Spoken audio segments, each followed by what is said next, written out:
Hi, I'm Brian Mullen, and this is Balls Out Physics, Episode 1, Planes Flying on a Spinning Ball.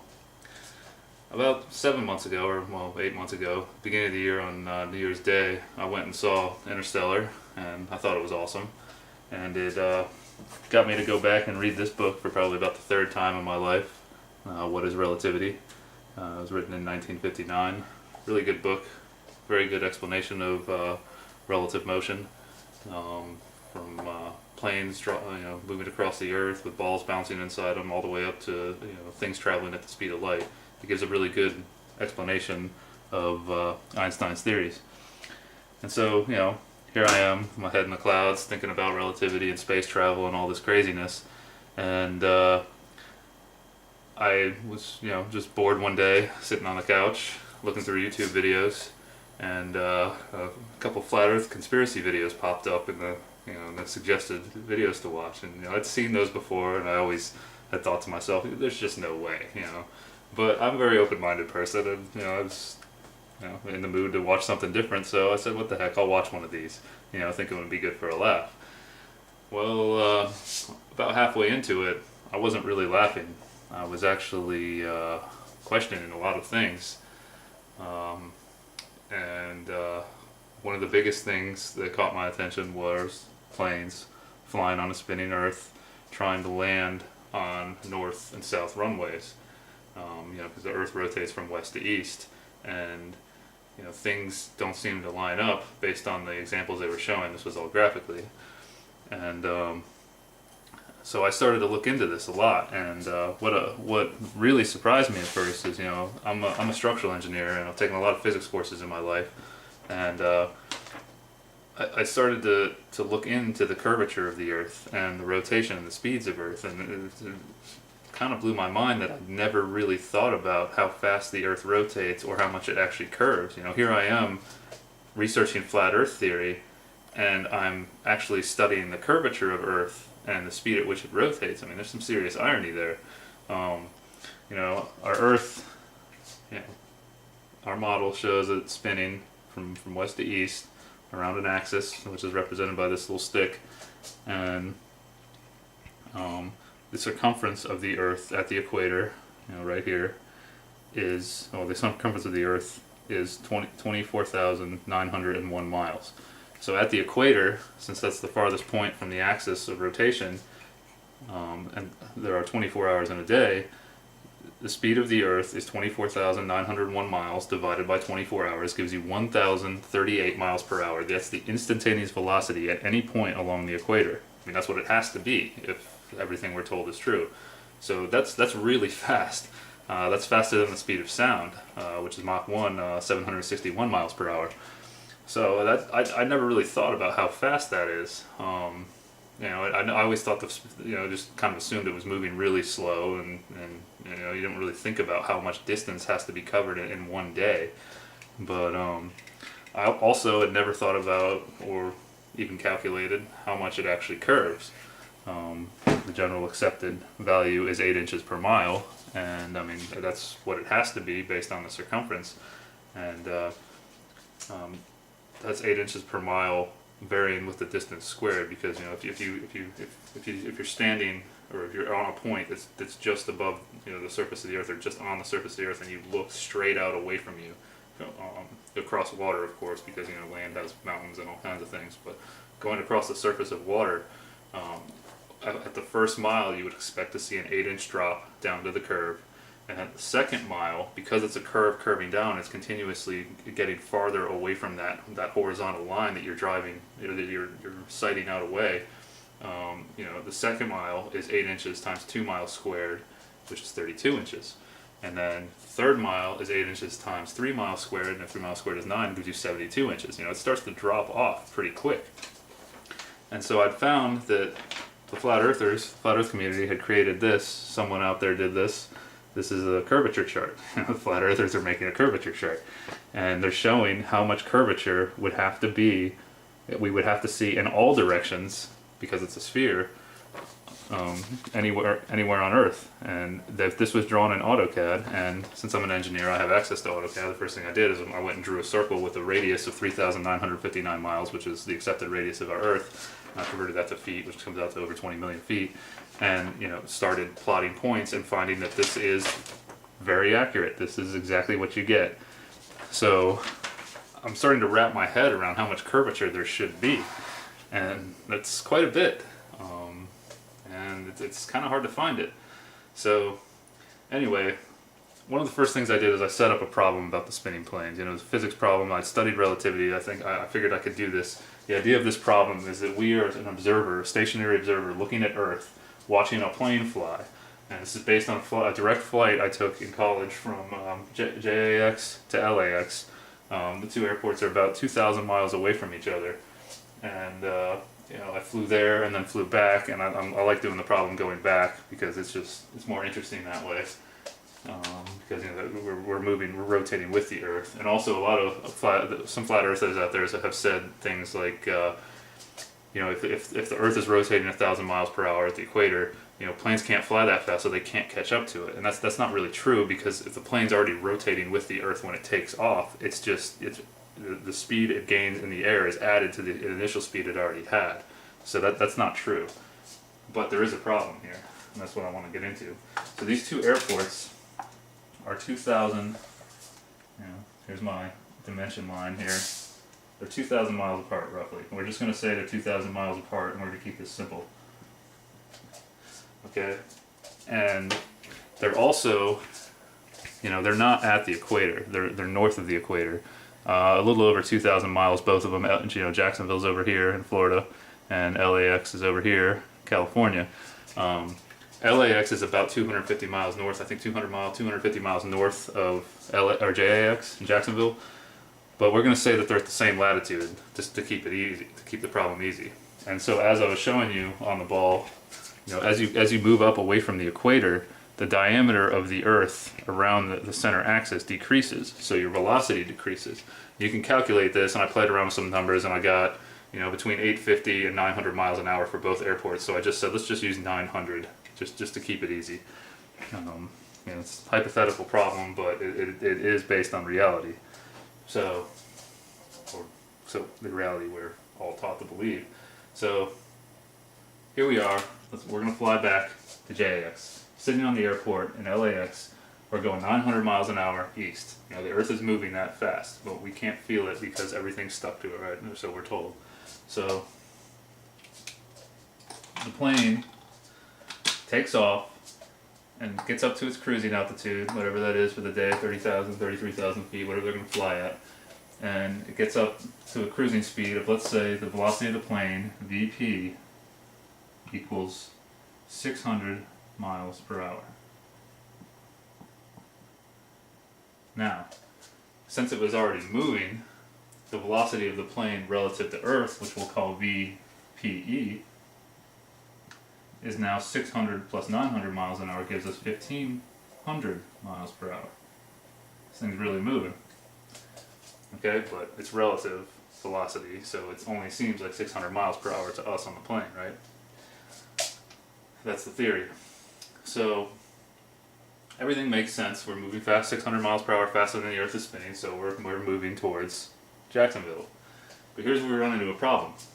Let's say there's a north-south runway in Jacksonville. Now, Jacksonville's runways are actually orientated kind of 45 degrees northwest and northeast, but north-south runways do exist. You can go look on Google Earth, you'll find them. They're all over the place. And of course, LAX's runways all point east-west. I mean, they're right on the water, or right on the ocean. So we get up here to this point. Right before they make the turn, the plane slows down. Okay, this is where the problem comes in. Planes cannot stop flying before they make a turn. They can't go to zero. And going to zero would bring you back to 900 miles per hour that you started at. But you can't go to zero because a plane has to keep flying forward to have uplift on the wings and keep itself in the air. Duh. So it's going to slow down before it makes the turn, but it's not going to zero. So let's say it slows down to 300 miles per hour, and then it also, that's the speed it slows down to before it makes this 90-degree turn, or this right angle turn. So here, the plane, right before it makes the turn, is traveling at VP prime equals 300 miles per hour. And VP prime is just the new speed, okay, or the new velocity in this direction. But it's also got its relative velocity to Earth, which would be VPE prime, is now 300 from 1500 is 1200 miles per hour. So now, as this plane goes through the turn, when it gets here, say the midpoint of the turn, it's got a vector of 300 miles per hour, which is its airspeed, this VP prime in this direction, but it also still has this velocity of VPE prime right up here, 1200 miles per hour. It doesn't lose that velocity. It can't, because the Earth is spinning under it, and it had that initial speed when it took off. The only way you can get rid of that is if you make the Earth stop spinning. So, when you get down here and you're trying to line up with the runway, you're going 300 miles per hour towards it. Make that look a little better. You still got VP prime here, but you also have VPE prime. Well, there's a real problem there, because the airport, the ground over here, is moving, you can see that, at 900 miles per hour. Except the velocity of the Earth is the same at both airports. But the plane is moving to the east still at 1200 miles per hour. The plane is moving faster than the runway. They can't line up. What you actually get, if you draw this point over here, actually let's erase this and do it right here where we started. What you would actually end up with is a path that looks like this.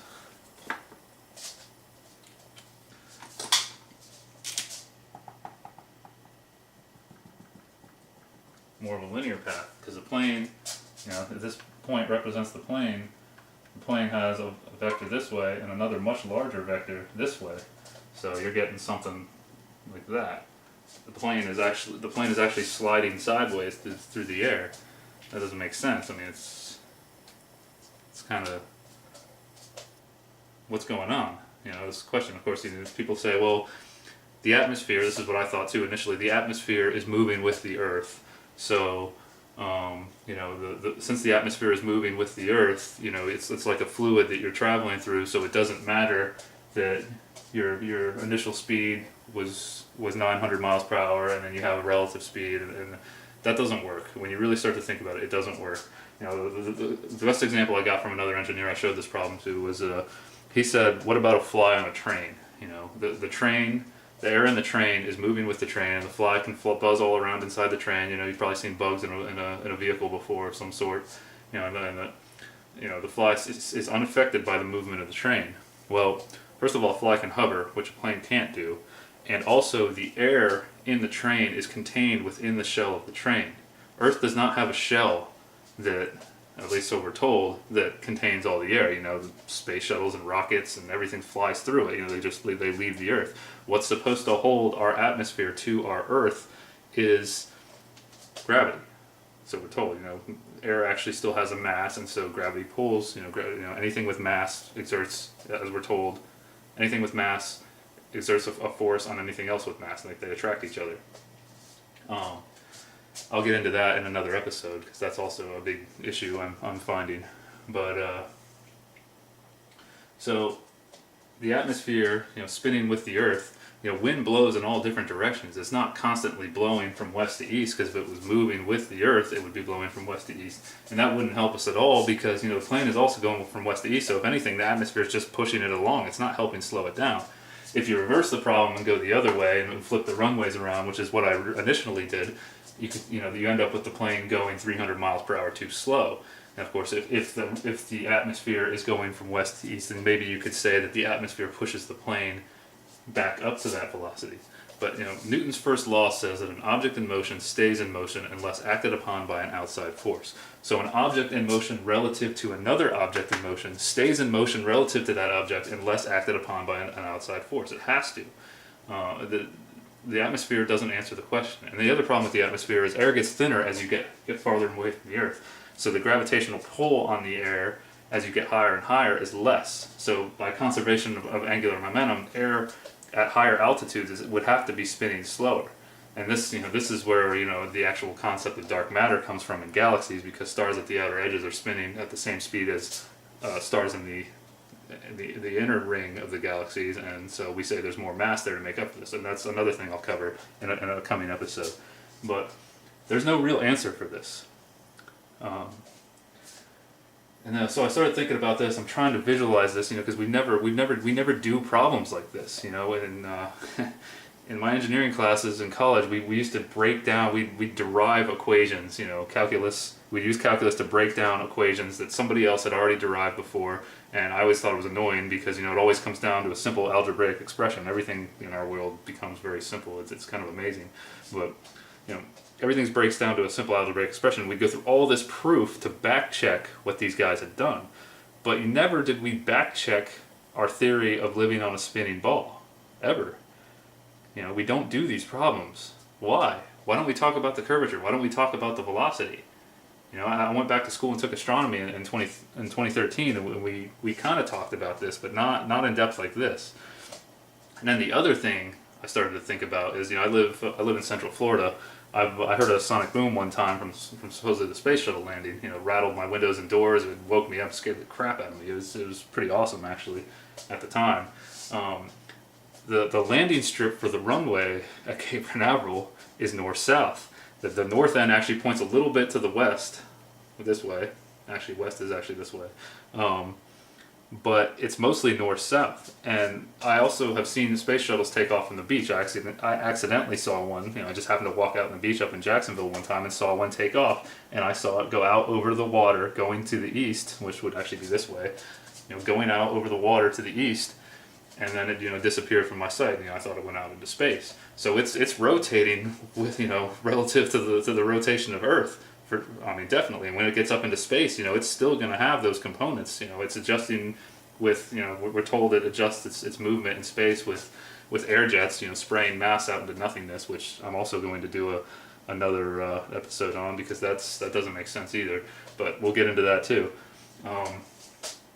So now this shuttle is going to re-enter the Earth's atmosphere, traveling at thousands of miles per hour when it comes back in, and it's supposed to come back in gliding. It comes through the atmosphere, and you've seen all those videos where the fuselage heats up, and it's slowing down, of course, as it's coming into our atmosphere. But if this thing is coming in at thousands of miles an hour, and trying to come in from either the north or the south end of that runway, and it definitely has components of velocity to the east or west, and that runway is spinning somewhere between 850 and 900 miles per hour to the east. This is insane. The little jets that shoot to the side and the shuttle aren't going to do anything in our atmosphere. This is insane. It doesn't work. Really, try to think about this. Try to wrap your head around an Earth spinning. In all the movies we see of space, the science fiction movies and everything, whenever like a ship is coming up on a planet, the planets always seem to be stationary, because if they were actually rotating at the speeds they would have to be rotating for the length of their days, whether it's Earth or another fictional planet in a movie, it would probably hurt our heads to have to see the ships and things rotating like that. So for Hollywood, and then to make things easier, we see it stationary. It appears stationary. Of course, you could say it's moving too slow, but it's actually moving pretty fast. So, Earth is at least. So anyway, here's the spinning ball problem, but we also still have the curvature problem here. We're flying a great distance, 2,000 miles, and based on that curvature chart I showed you earlier, there's a lot of curvature that this plane has to fly over. So, in architecture and engineering world, looking down on something is called a plan view. So we call this a plan view of Earth. And we cut sections through our plan views to look at a section through a building or anything we're designing. So what if we cut a section through the Earth here? This is typically what a section cut line looks like, something like this. Okay, so we're going to cut a section and turn our view, up, looking into the plan view. Okay, so let's draw that. Still 2,000 miles apart from here to here. And say, this is LAX over here, and this is JAX over here. both airports are roughly at sea level. I mean, LAX is right on the water, and JAX is a little bit inland, but I mean, Florida's flat, so it's basically at sea level. So we've got this curve of the Earth, amount of curvature that we would see over 2,000 miles, and here is our datum line, which is sea level. Okay, so this is LAX, this is JAX. Okay, so this distance here, let's get something, use a different color for this. This distance here to the curve would be based on 1,000 miles an hour, 1,000 miles of distance. Excuse me. I mean, this is rough because where do we actually measure? Do we measure across the curve, or do we measure the distance between the 2 points? You know, miles are linear measurements, but we'll just ignore that and just keep it simple and say 1,000 miles. Now you take the curvature chart, you look on here, see if you can see 1,000 miles. 1,000 miles. The height of your curve at 1,000 miles should be roughly 128.4 miles. All right, so this distance here is 128.4 miles. Okay, our plane takes off, you know, heading this way, I guess, because it has to follow the curve, and it gets up to about 30,000 feet, 33,000 feet. That's 5 miles. That's a mile is 1 mile is equal to 5,280 feet. So now you're up here somewhere, and you're trying to fly over here, like this, I guess. I mean, you can't fly through the Earth like that, so you still have to follow the curve, obviously. Well, this plane is flying along and follows this curve, right? The Earth is constantly curving, so the plane constantly has to be following the curve. Well, that's a problem because when the rudders on a plane are straight, the flaps or rudders, whatever you want to call them, they're called rudders because it's just like a boat moving through water. Air is a fluid, really, and so when you turn a rudder on a boat, it controls the direction of the boat. Just the same thing in the air. When plane turns its rudders on the wings or on the tail, it affects its motion through the fluid, but it's just the atmosphere that's flying through, and it controls its orientation and where it's going. So, to follow this curve, the plane would constantly have to nose down. The pilot would constantly have to nose the plane down if that's how a plane flies. When I first thought about this, I'm like, that's crazy. The Earth is constantly curving, so it constantly has to nose down to follow it. So I got on the internet and started looking up explanations for this. People have asked this question before, obviously, and the general accepted explanation for this is that gravity does it. It's basically like it's going into orbit, and because you have that force, you have this force of gravity on the plane pulling towards the center of the Earth, it makes you follow this orbital path. It's like a ball on a string spinning it around. The force in the string pulling it towards the center makes it actually rotate around. I mean, that's where the theory of all of our orbits in space comes from, is that force pulling towards the center of mass. All right. But see, there's a problem with that because the rudders on the plane are straight. Not the rudders, the rudders, the elevators, whatever you want to call them, they're straight. But we're following a curve, okay? So even though the pilot's holding the controls or autopilot or whatever, I mean, they're making little adjustments here and there, but I mean, basically you fly up and you level off. You feel that when you fly on a plane if you've ever flown on a plane before. So what if, you say the gravity is the explanation for that. I said, okay, I started thinking about it. That makes sense. I thought about things orbiting Earth, but what if the pilot, let's draw a plane again, say up here somewhere. What if the pilot decides he doesn't want to follow the curvature of the Earth for some reason, and he wants to follow a point, a line that is tangent to the Earth, like this, a straight line. So, the pilot wants to follow that line and not fly, he kind of wants to fly up relative to the curve, I guess, or down, depending on which way you're looking at it. But, so now he's got this force of gravity that's trying to make the plane follow the curvature of Earth, based on the accepted explanation for what I was talking about before. So, if you want to fly in a line that's tangent to a point on the Earth, then you have to fight that force of gravity that's trying to make you follow the curve. So now it's the same problem in reverse. Now you constantly have to pull up on the controls or nose the plane up to fly in a straight line. You know, with the rudders, you know, you're cutting through the air, but you're flying in a straight line with the rudders actually angled like this to make the plane fly straight. That doesn't make any sense. This doesn't work. That's not an explanation. Gravity is not doing this. You know, where's this curvature? And you know, when you fly in a plane, you know, you'll notice when you look out the window, the horizon, of course, looks flat, and we're told that, you know, the Earth is too big and we can't see it, and it's also at eye level. You know, if there's really a curve, there should be a drop. Now this one, you know, people argue about this one. It's a big argument in the flat Earth, round Earth community, but it's becoming a huge debate on the internet. More and more people are waking up to this. It's pretty amazing, and you know what we're not taught in school is, you know, in the late 1800s, there was a raging debate going on between, you know, flat earthers and globulists, as they were called. You know, people still believed that the Earth was flat. Well, you know, Columbus didn't sail to America and prove, and everybody just started believing the Earth was a ball. A lot of people didn't believe it, and there's actually I've read some testimonies from civil engineers in the 1800s that just say it's ridiculous. You know, when they're talking about laying train track and all kinds of things.